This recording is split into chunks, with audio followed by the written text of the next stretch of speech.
guys, we're doing a Q&A video. If you want to leave me some questions, Ask.fm is linked down below. Let's just jump on in. Thumbs up if you like it, and here we go. First question is psychology really hard? I'm thinking about doing it, but I'm not sure if I'm smart enough for all the brain science stuff. I think it's kind of like with anything, right? If you're interested in it, you're going to work harder to learn it. And it's not as much sciencey stuff, especially if you go through arts, because you can generally take a psychology degree through either a faculty of science or a faculty of arts. I went through arts and I'm going through arts, and there are definitely some courses where there's some like brain stuff, but a lot of it is very basic. A lot of it is actually like grade 12 biology mainly, like different brain areas and what they do, but it's nothing too crazy in depth unless you take specialized classes like that.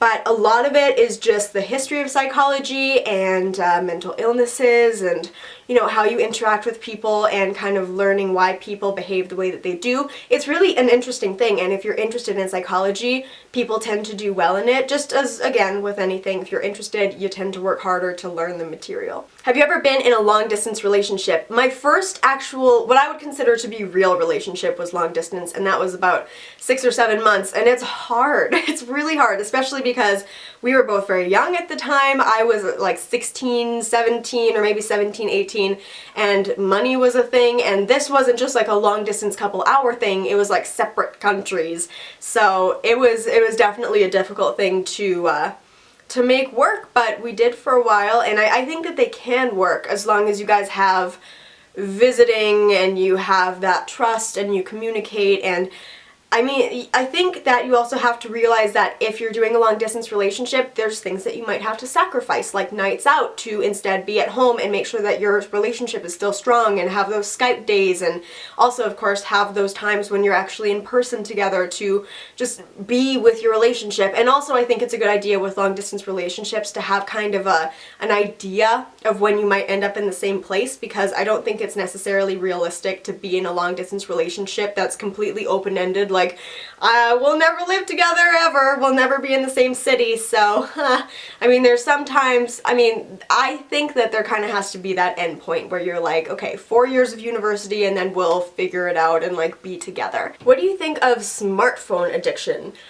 Okay, when I first read this question, I was like, I could put my phone down, whatever, it's fine, but thinking about it more, I feel like it's not so much a smartphone addiction as a connection addiction. Like, we're so connected to people, and like it gives me anxiety to think about like going for a drive, even just into town, without my phone, because what if my car breaks down? What if I drive off the road? What if I have a stroke and pass out, and like, what do I do then? Like, none of these things have ever happened, but I've also had my phone, you know? So I think it's more of a comfortability thing just to have it there and know that you could call somebody or get help if you need it. I mean, I will say people spend a lot of time on social media, which is neither here nor there, it's fine.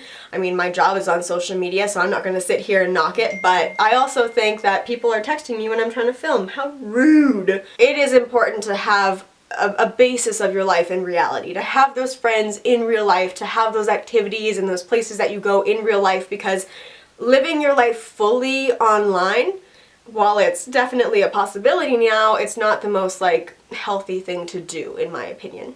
How do you bring up the topic of you both getting tested before having sex? I would just say, hey, I was thinking of going and getting tested before we, you know, have sex. Do you want to come along and do it with me? And then hopefully they say yes, and if they say no, I would just follow up with, oh, well, have you been tested recently? And if they say no again, just be like, well, I just want you to know that I'm not comfortable having sex with you until you get tested. Done. Easy. Okay, here we go. This is a big one. My boyfriend has a Facebook, but he doesn't want me to have one. And he's made his private so I can't see anything on there, and it's making me think he's talking to loads of girls on there. Not friends, because he doesn't have any female friends. I mean girls that he fancies. What should I do? Well, you can have a Facebook if you want, first of all. Second of all, the fact that he's privating his Facebook from you is creepy. I would break up with him. Like, I know that that's maybe jumping the gun for some people, but to me that shows that he is hiding something. And also, it's so controlling of him, and that's a red flag for me, that he doesn't want you to be on social media. It sounds to me like he's trying to isolate you in this relationship and be in power in every situation. So I would take a look at that, see if there's other aspects of the relationship where he's doing this as well. And then if it is, I would try to get out of it. What do you think about guys only talking to you on Snapchat? I really like this guy, but I don't know how to move forward with our relationship over Snapchat.